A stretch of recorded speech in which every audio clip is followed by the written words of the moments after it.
इस कार्यक्रम के प्रायोजक है कृषि एवं किसान कल्याण मंत्रालय, भारत सरकार। हर जोखिम से निकल कर फसल आए, सुरक्षित हो जाए। फसल बीमा से हर किसान अब आत्मनिर्भर हो जाए। संकट के समय प्रधानमंत्री फसल बीमा योजना किसानों के लिए वरदान है। अब सूखा पड़े या बाढ़ आ जाए कोई डर नहीं, अब ओले पड़े या कीट पतंगे फसल खा जाए कोई फिक्र नहीं, क्योंकि हमने लिया है प्रधानमंत्री फसल बीमा। बुआई से फसल कटाई तक हर जोखिम का दावा, न्यूनतम प्रीमियम पर अधिकतम भुगतान का वादा। योजना से हर साल जुड़ रहे हैं 5 करोड़ से ज्यादा किसान। अब आपकी है बारी। नजदीकी कृषि कार्यालय, सहकारी समिति, बैंक शाखा, अधिकृत बीमा कंपनी या जन सेवा केंद्र में स्वेच्छा से करा सकते हैं पंजीकरण। फसल बीमा पोर्टल या फसल बीमा ऐप द्वारा भी कराया जा सकता है पंजीकरण। प्रधानमंत्री फसल बीमा योजना, आपकी फसलों का संपूर्ण सुरक्षा कवच। कृषि एवं किसान कल्याण मंत्रालय, भारत सरकार। कार्यक्रम किसान वाणी सुननिए सब बन भैया ने रिसाले भाई की ओर तय राम राम। कार्यक्रम किसान वाणी। अरे भाई देखो, किसान वाणी में जो हम बातें लेके आवा है, खेती बाड़ी की भी बात कर रहे हैं, और भाई हमारा जो पशुधन है उसकी भी बात कर दे रहे हैं। और भाई जिस तरह के पशुओं के साथ साथ भाई और सरकारी जो योजनाएं हैं उन पर भी हम चर्चा कर दे रहे हैं। पर भाई आज जो है ना, हमने किसानों के लिए कई ढाल की योजनाएं जो सरकार द्वारा चला रखी हैं, इस विषय पर भाई हमने बातचीत करी है। और बातचीत कर रही है हमने डॉक्टर कुसुम लता, जो खंड कृषि विकास अधिकारी कैथल में कार्यरत है। तो पहला सुन लें भाई ये बातचीत, और भाई अगर जानकारी देंगे भैया ना और भी काफ़ी सारी। हम बातचीत कर रहे हैं डॉक्टर कुसुम लता जी से, आप खंड कृषि विकास अधिकारी हैं कैथल में। डॉक्टर साहब, जो सरकार है वो इस समय क्या क्या योजनाएं चला रही हैं किसान भाइयों के लिए? कृषि एवं कल्याण विभाग में कई प्रकार की योजनाएं किसानों को लाभ दे रही हैं, और हमारी सरकार किसानों को लाभ देने के लिए विभिन्न योजनाएं चला रही हैं जो इस प्रकार से हैं।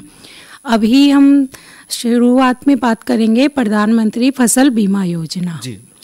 किसानों की इस जैसे बेमौसम बरसात आने के कारण जो किसानों की फसल खराब हो जाती है, उसके लिए अगर किसान बीमा करवाता है तो उसको फायदा होता है। जैसे मान लो उसकी फसल खराब हो गई तो उसको मुआवजा देती है सरकार पर एकड़ के हिसाब से।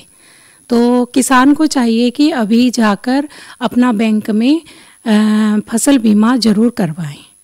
दूसरी योजना है प्राकृतिक खेती, जिसपे किसानों को सरकार अनुदान दे रही है 25,000 रुपये गाय खरीदने पे। देसी गाय खरीदते हैं और उससे अगर वो प्राकृतिक खेती करते हैं तो उसके लिए हमारी जो कृषि एवं कल्याण विभाग है वो 25,000 रुपये राशि प्रदान करता है। इसके लिए किसानों को हमारी एग्रीकल्चर की जो वेबसाइट है उस पर आवेदन करना होगा और अपना रजिस्टर करना होगा। डॉक्टर कुसुम लता जी, जो प्राकृतिक खेती है उसमें किसान भाइयों को कुछ प्रशिक्षण भी सरकार की तरफ से दिया जा रहा है? जी, हमारे यहाँ पे 2 इंस्टीट्यूट खोले गए हैं। एक तो कुरुक्षेत्र में है NFTI और दूसरा हमेटी में। तो आप दोनों जगह जाकर किसान भाई इसका प्रशिक्षण ले सकते हैं और प्राकृतिक खेती कर सकते हैं। डॉक्टर साहब, इसके जो प्रशिक्षण के लिए भी किसान भाइयों को रजिस्टर करवाना पड़ता है या वो अपने विभाग, जैसे एग्रीकल्चर के सभी विभाग हैं या बड़े गांवों पे कृषि विकास अधिकारी बैठते हैं या खंड कृषि विकास अधिकारी या फिर DD कृषि एवं कल्याण विभाग जो डिस्ट्रिक्ट लेवल पे है, जिला स्तर पर है, वहां जाके आप अपने किसी भी ADO, BO या सुपरवाइजर से मिल लें और उनसे सलाह करके वो आपको पूरी जानकारी दें और किसान आप रजिस्टर कर सकता है। और जिस किसान को मोबाइल आता है तो वो खुद भी एंड्रॉइड मोबाइल से खुद भी अपने स्तर पे कर सकता है, या अपने किसी भी भाई बहन या जो पढ़े लिखा बच्चा है उससे भी वो रजिस्टर करवा सकता है। और डॉक्टर कुसुम जी, इसके अलावा जो किसान भाई जो है जो प्रशिक्षण लेना चाह रहे हैं तो उस प्रशिक्षण का कोई शुल्क भी है या निःशुल्क है? बिल्कुल ये निःशुल्क है। निःशुल्क है। और जो किसान भाई प्राकृतिक खेती करना चाह रहे हैं तो उसमें कई बार किसान भाइयों को ये होता है कि जो पहले से वो रासायनिक खेती कर रहे हैं उसमें पैदावार ज़्यादा है और प्राकृतिक खेती में पैदावार कम होती है। कई किसान भाइयों के मन में ये दुविधा रहती है। हाँ, तो क्या ये सही है कि भाई जो है अगर प्राकृतिक हम खेती पे जाएंगे तो पैदावार घटेगी? हाँ जी, पहले तो क्या कि शुरुआत है किसान की, अगर वो प्रथम में अभी स्टार्ट करता है, शुरुआत करता है, तो एक बार उसकी पैदावार घटती है, क्योंकि वेट प्रॉब्लम आ जाती है, जैसे खरपतवार की समस्या जी, मेन कारण खरपतवार है जी, उसके कारण उसकी यील्ड घटेगी। तो हम किसानों को ये कहते हैं कि वो 1 एकड़ से शुरू कर ले या आधा एकड़ से शुरू करे, फिर धीरे धीरे बढ़ाता जाए, शुरुआत छोटी करके आराम से हर साल वो अपने हर साल है तो वो 1 साल 2 साल तीसरे साल में उसकी वो प्रॉब्लम कम होती जाएगी और तीसरे साल से फिर पैदावार लगभग उसके बराबर आना शुरू हो जाएगा। जी डॉक्टर साहब, और इसके अलावा डॉक्टर साहब और कौन कौन सी जो योजनाएं हैं? नेशनल फूड सिक्योरिटी स्कीम, इसमें किसानों को, इसमें भी किसान जाके अपना आवेदन करता है www.agriharyana.gov.in पे, किसान जाके आवेदन करे, उस पे उसको power spray pump, knapsack spray pump के लिए अप्लाई करे तो उसको कुछ राशि मिलेगी, अनुदान है इसके, अनुदान है, जैसे 3,000 रुपये पावर स्प्रे पंप और हैंड स्प्रे पंप पे उसको 600 रुपये किसान के अनुदान राशि उसको दी जाएगी। इसके लिए भी वो अपने कार्यालय में जाके खंड कृषि अधिकारी या एग्रीकल्चर सुपरवाइजर या किसी भी अपने कंसर्ट जो भी गांव पड़ता है वहाँ के एडीओ से मिलके अधिकारी से मिलके वो उस पे रजिस्टर करवा दें। डॉक्टर कुसुमलता जी, आपने जानकारी दी, उसके लिए आपका बहुत बहुत धन्यवाद।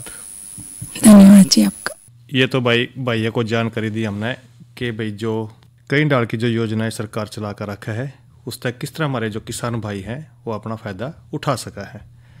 और भाई अब चर्चा कर लें थोड़ी सी कि जो रबी फसल में सिंचाई प्रबंधन पे, क्योंकि सारे किसान भाई जाना है कि दिन प्रतिदिन जो भूमि का जल स्तर है वो काफ़ी नीचे तक जा लिया है। किसान भाइयों को पता तो है, पर फिर भी जो है ना ऐसी फसलें भाई बोंदे रहे हैं जिनमें पानी की ज़्यादा खपत हुआ है। पर क्योंकि जो वर्तमान दौर चल रहा है खेती का भाई, इसमें जो है ना हमने क्या करना पड़ेगा, थोड़ा सा सिंचाई के प्रबंध है उसके बारे में जानकारी लेनी जरूरी है। क्योंकि भाई अगर हम पानी की बचत करेंगे तो भाई देखो जो कल का भविष्य हमारा वो बढ़िया रहेगा। और क्योंकि काफ़ी सारी ऐसी फसलें हैं जो भाई जिनमें पानी कम लगा है उनकी पैदावार हमने बढ़ानी चाहिए, और जिसमें ज़्यादा पानी लगा भाई उन्हें कम कर दें। तो इससे क्या होएगा कि जो भाई पानी है वो बचा रहेगा और भाई आगे जो आने वाली हमारी पीढ़ियाँ हैं वहाँ भी थोड़ा बहुत फ़ायदा उठा सकेंगी। तो इसमें जो है ना हम देखें हैं कि जो रबी की फसलें हैं, खास करके जो गेहूं का जिक्र करें तो भाई जो गेहूं है इसमें 5-6 बार सिंचाई की जरूरत पड़ा है। जब कई बार शिखर जड़ निकलने लगा है तो भाई उस टाइम पर जो है ना गेहूँ की सिंचाई बिल्कुल भी नहीं चूकनी चाहिए किसान भैया ना, क्योंकि भाई इस अवस्था में पानी अगर हम नहीं देंगे तो भारी पैदावार में कमी होने की संभावना बनी रहेगी। और देर तक जो फुटाओ या फूल आवे भाई उस टाइम पर भी हमने पानी देना बिल्कुल भी नहीं चूकना चाहिए। और दाने बनाए जब भी भाई फसल में जो है ना पानी की कमी नहीं होनी चाहिए। और यदि भाई कई क्रम हमारे पास केवल 2 सिंचाइयाँ ही उपलब्ध हैं तो क्रमशः सिंचाई इस तरह करना है कि जो बिजाई के एक तो 22 और 85 दिन के बाद पानी लगाना चाहिए किसान भाइयों को। और यदि भाई 3 सिंचाई की जरूरत हो तो भाई बिजाई के 22 दिन बाद, 65 दिन बाद और भाई 105 दिन के बाद पानी लगाना बिल्कुल ज़रूरी हो जाए है। अगर और सिंचाई की जरूरत पड़े तो भाई 22 दिन, 45 दिन, 65 दिन और 105 दिन के बाद भाई सिंचाई जरूर करनी चाहिए। और इसी ढाल भाई हमने जो का जिक्र करें तो जो है इसकी अच्छी पैदावार लेने खातर हमने खास तौर पर बात यह है कि जो है ना 2 सिंचाइयों की जरूरत पड़ा है। पहली जो सिंचाई है बिजाई के 40 से 45 दिन के बाद और दूसरी सिंचाई भाई 80 से 85 दिन के बाद जरूर कर लें। इसी डाल सरसों का जिक्र करें तो भाई जो अच्छी पैदावार लेने के लिए जो राया है और सरसों है उसमें 2 सिंचाई की जरूरत पड़ेगी। पहली सिंचाई भाई फूल निकलने के टाइम पर और दूसरी सिंचाई भाई फली लगने के समय करनी चाहिए। यदि हमारे पास केवल भाई एक ही सिंचाई हो तो फूल आते वक्त पानी लगाना बिल्कुल लाभदायक रहेगा। इस बात का भी ध्यान रखना है किसान भाइयों को सरसों की फसल लेने के लिए। अगर चने का जिक्र करें तो भाई आमतौर पर चना जो है ना बरानी जो हमारा क्षेत्र हुआ है उसमें खास करके इसकी पैदाइश हुआ है। यदि पानी भाई उपलब्ध है तो फूल आने तक पहले लगभग बिजाई के 45 से 60 दिन के बीच में जो है ना एक सिंचाई जरूर कर देनी चाहिए। इस तरह पैदावार में काफ़ी बढ़ोतरी होगी और भाई किसान भाई जो है ना अच्छी फसल ले सका है। तो ये हमने भाई मुख्य जो 2-4 फसलें थी हमने इसका जिक्र कराया क्योंकि रबी के सीजन की फसलें हैं। और भाई ईब जो है ना हम थोड़ी सी जानकारी भाइयों गिला साझा करेंगे, वो करेंगे मौसम के बारे में, क्योंकि भाई मौसम देखो दिन प्रतिदिन न्यू रहा है कि भाई ठंड बढ़ती जाने लग रही है, पर मौसम भी अपना मिजाज बदलने लग गया। समझो कि कल का जरूर बदलेगा। अगर आज का अधिकतम तापमान का जिक्र करें तो भाई आज का अधिकतम तापमान रहा 22 डिग्री सेल्सियस और न्यूनतम तापमान 13 डिग्री सेल्सियस। और कल भाई अधिकतम तापमान रहने की संभावना बन रही है 19 डिग्री सेल्सियस और न्यूनतम तापमान भाई आज के डाल 13 डिग्री सेल्सियस रहने की संभावना है। और कल भाई कई कराना मींह आने की भी पूरी संभावना बन रही है, कल बारिश भी आ सका है। इस बात का भी ध्यान रखना है किसान भाइयों ने भी। और भाई कल का जो हमारा कार्यक्रम रहेगा अन्नदाता, और उसमें हम जो है ना कल जिक्र करेंगे कृषि प्रसार में सोशल मीडिया का क्या महत्व है, उसकी क्या भूमिका रहा है। आज की नसीहत में हम बात करेंगे ब्यात आए पशुओं की देखभाल किस डाल करनी चाहिए, और जानकारी साथ में साझा करेंगे प्राकृतिक खेती में भाई सफ़ेद मक्खी और दूसरे डाल के जो अन्य रस चूसने वाले कीट हैं उनके नियंत्रण के लिए भाई प्राकृतिक विधि कौन सी अपनानी है, हमने इस बात का जरूर ध्यान रखेंगे। कल हमें इसी बात पर भी हम चर्चा करेंगे। और भाई कई करा लगे हाथ भैया का ईब करा दें मनोरंजन।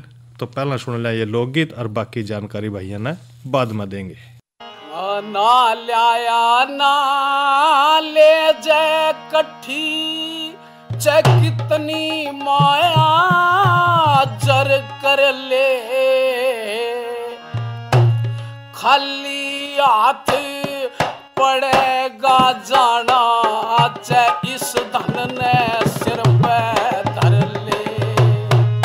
ना लाया ना ले जय कठी च कितनी माया जर कर ले, खाली हाथ पड़ेगा जाना च इस धन ने सिर पे धर ले।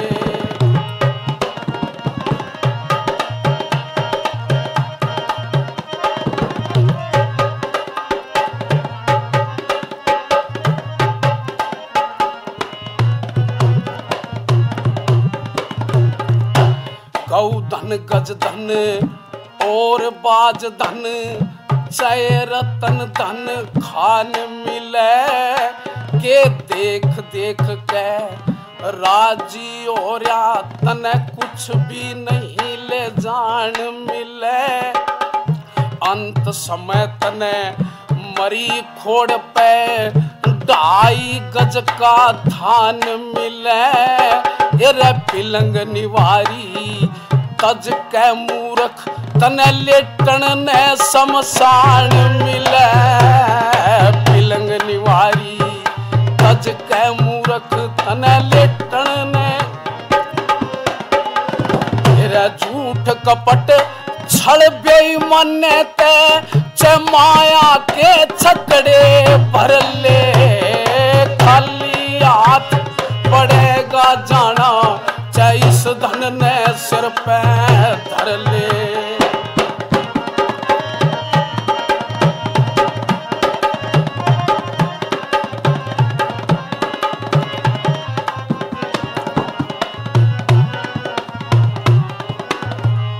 तेरे विद्वाना ने लिख राखी सब बात ज्ञान की साखी में, 621 सांस सब और खत्म न लाकी में। तेरी भली बुरी ने राम देख रहा के धरता पैर चलाकी में, आखिरकार तल्या जाएगा उस काल रूप की चाकी में। आखिरकार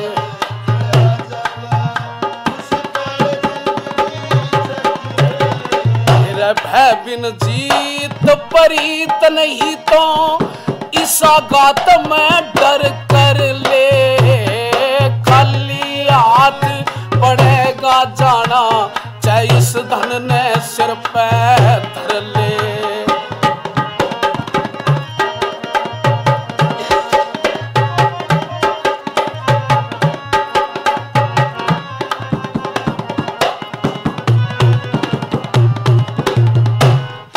चढ़न छिपण तक राज करे थे, वह मुल्क की लाट खत्म हो गए। हीरे पन्ने जड़े ताज में वह सब रंग ठाठ खत्म हो गए। दुर्योधन ने भाइयां गिले के गाली घाट खत्म हो गए। मद में भरे सगड़ के बेटे वह संसर साठ खत्म हो गए। मद में भरे सगड़ के बेटे तेरी कोठी बंगले पड़े रहेंगे, चाहे सोने के घर कर ले। खाली हाथ पड़ेगा जाना, चाहे इस धन ने सिर पे धर ले।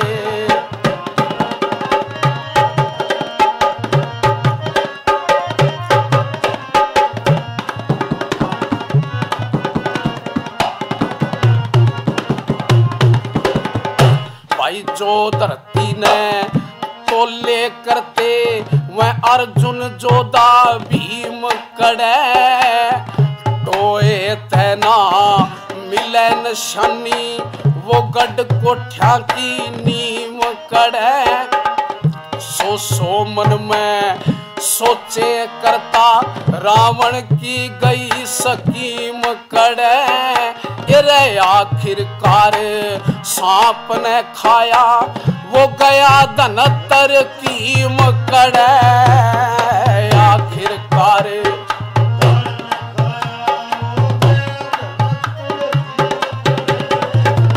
हरि सिंह मोह छोड़ जगत का इबहर की तरफ नजर कर ले।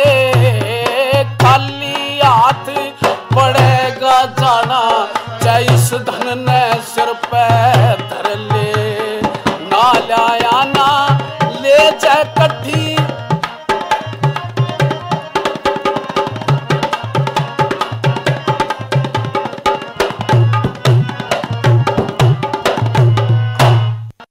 और भाई है ना, ये तो सुने लोकगीत।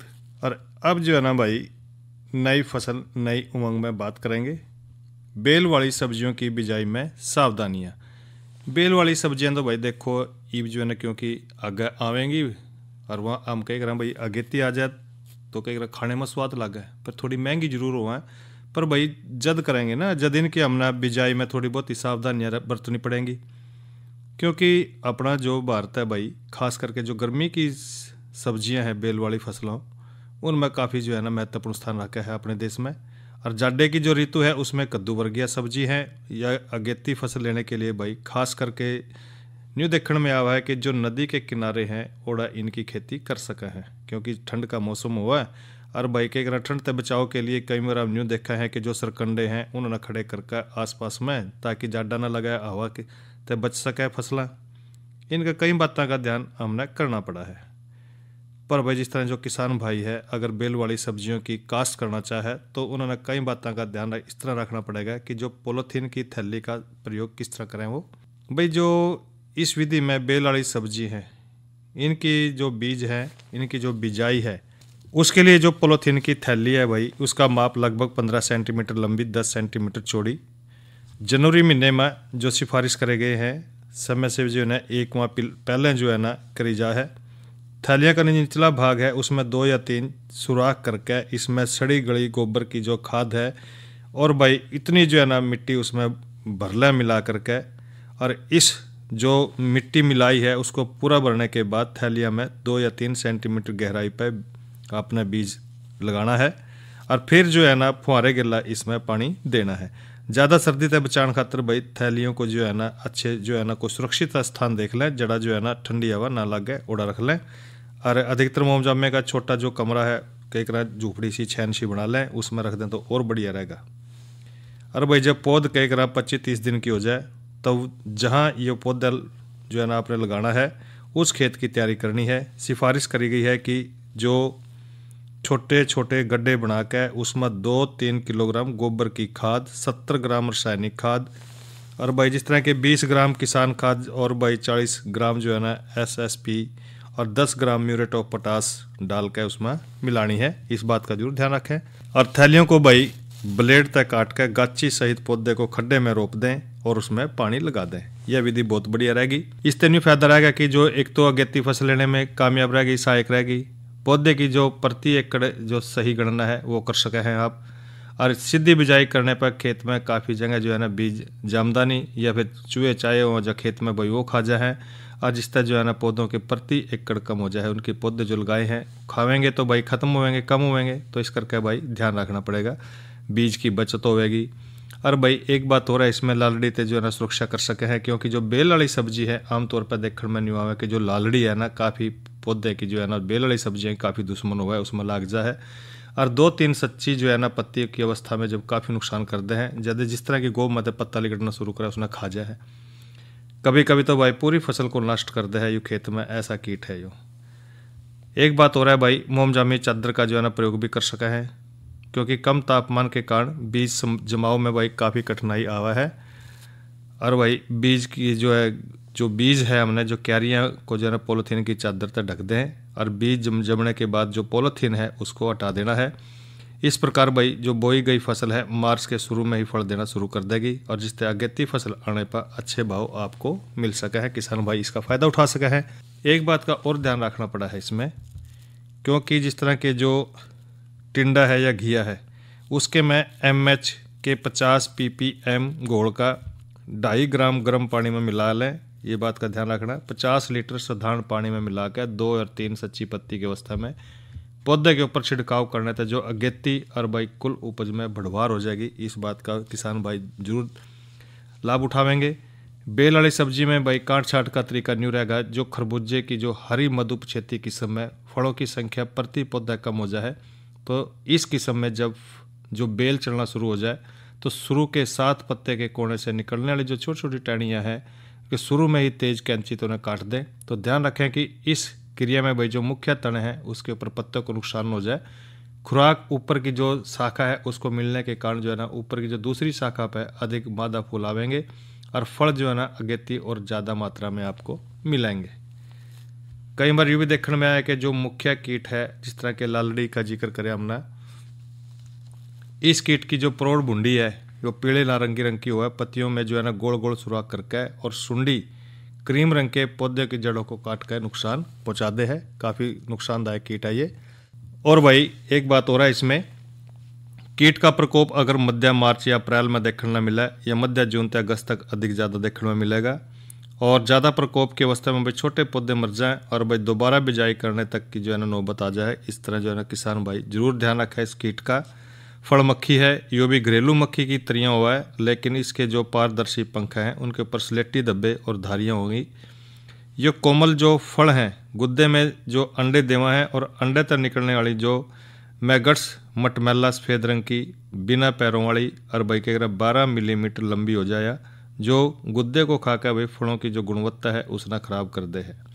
इसी तरह हम भाई चेपा, तेला और माइट का जिक्र करें तो यो कीट भी भाई पौधे की जो पत्तियां हैं उन तरह चूस कर बढ़वार ना रोकता है, और उससे जो जिन पौधे पर लग जाए भाई उनकी पत्तियां मुड़कर सूखने लग जाएंगी और पैदावार में कमी आवेगी।